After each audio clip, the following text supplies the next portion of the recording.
Vancouver Public Schools plans for the future. And so I was actually really excited to be a part of the process. How community members get their voices heard. Plus, high schoolers take a trip to the farm, who their harvest is going to help feed. And that was exciting. Cross country comes to Vancouver middle schools, what these young runners are learning along the trail.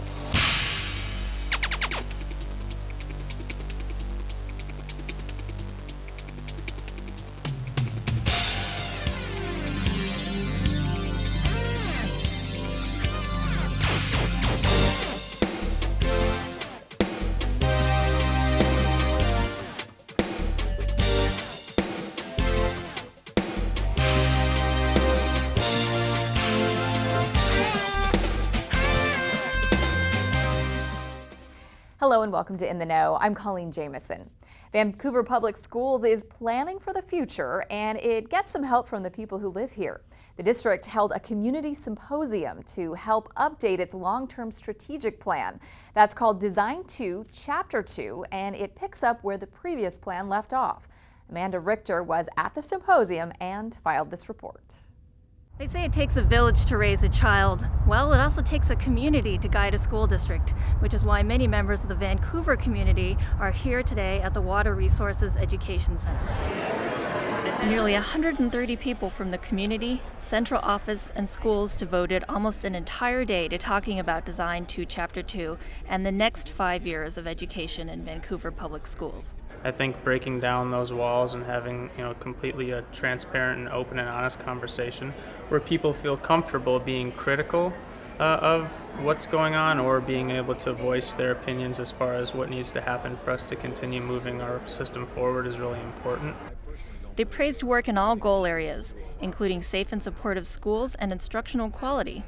Adam, who's at Fort, and he said that he feels every day that he can come to school and be safe and not worry about bullying right now, and therefore education is gained because he wants to be there. We said that a strength was that the focus is on an instruction to learn at a higher level, both of our staff and our students. One-to-one technology was both a source of pride and a reminder of the challenges ahead. The fact that we have to be ever more nimble and flexible and innovative and creative in terms of the way that we think, the way that we educate our children for the future. But there was a call for more work to increase family engagement. There are those who choose not to be engaged, and it's tough to engage them, and they don't want to come into the building, and so we need to meet them where they are, and that's the challenge. And recommendations on how to get students ready for the workforce. Professional coming in and explaining what they like to do or what they do and how they got there, or even taking the kids to the business and show them what the business entails. By the end of the day, participants agreed that the symposium had been positive and productive.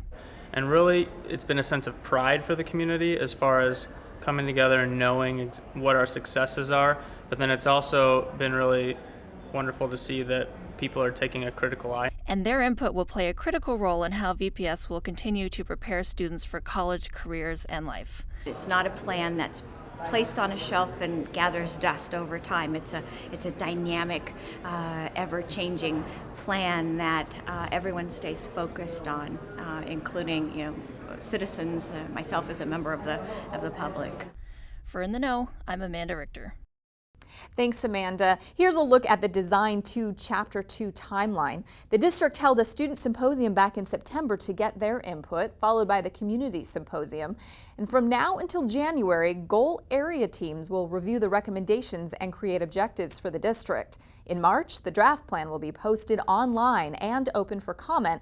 The plan will be finalized in May.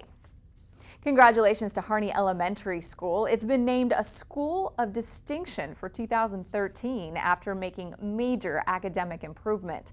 The award comes from a coalition of Washington-based educational groups. Harney earned a banner to hang at school and a framed certificate, which they accepted at a recent school board meeting. Harney was in the top 5% in the state in making improvements over the past 5 years. Principal Lucy Estrada Guzman was singled out by the board for leading the way, but she gives all the credit to her staff. Students at McLaughlin Middle School make a commitment to succeeding in school. They sign contracts to enter the AVID program. Who are we? AVID! Where are we going?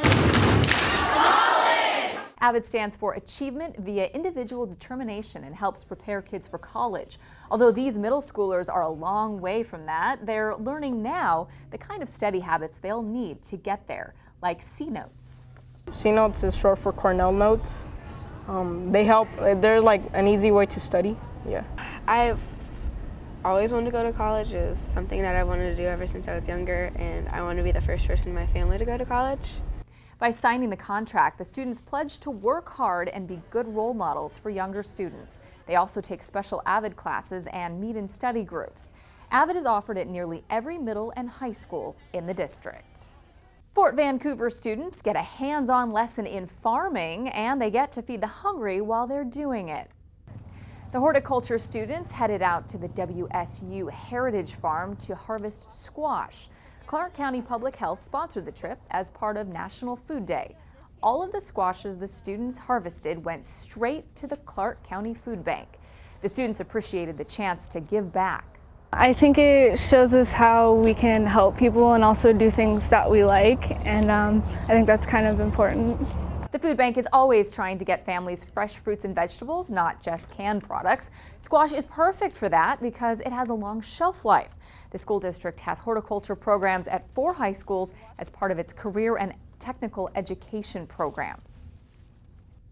For the first time, students in middle school get to compete in cross country. It was a fun season for all the young athletes, capped off with a district meet with a number of schools competing.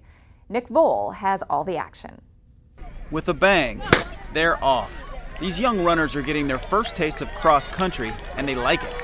I did good. I got my best time, so I got at least a 30-second improvement on my time. This is the first year Vancouver Public Schools has offered cross country on the middle school level. This district meet at Geyser Middle School was the final event of the season, a chance to run in front of a cheering crowd.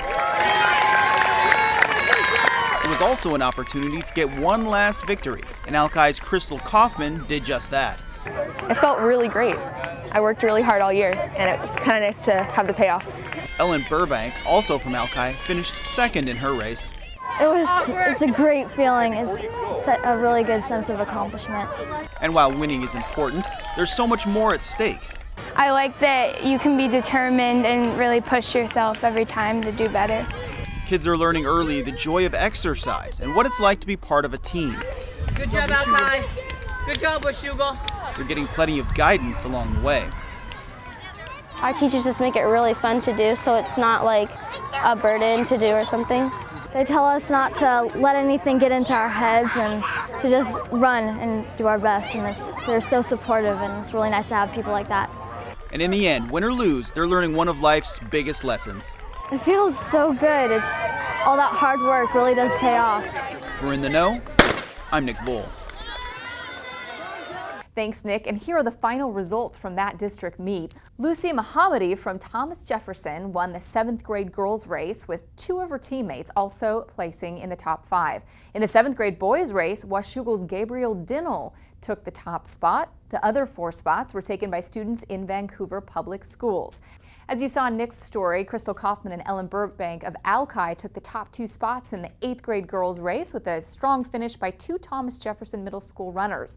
And finally, the 8th grade boys race, which was won by Kyle Cooper of Washougal. You can see the rest of the runners who placed from Vancouver. Congrats to all of the athletes who competed. Students at middle school cross country and track meets will now be a bit safer thanks to a very generous donation. The Quinn Driscoll Foundation gave the district nearly $11,000. The money was used to buy automated external defibrillators, which are used to treat people who have gone into cardiac arrest. The new units will be deployed to middle schools for outdoor events. This is the second donation of more than $10,000 the foundation has made to the district over the past few years. Finally, a big honor for a young musician. Nicholas Arredondo, a sophomore at Vancouver School of Arts and Academics, has been selected as a member of the 2013 All-National Honor Orchestra. The honor was bestowed by the National Association for Music Education. As part of this award, he got to perform in Nashville, Tennessee with some of the nation's brightest young musicians. Congratulations to Nicholas. And that about does it for us. You can see more school district news on the district's YouTube page, youtube.com/VanSDTV. Thanks for watching In the Know. I'm Colleen Jamieson.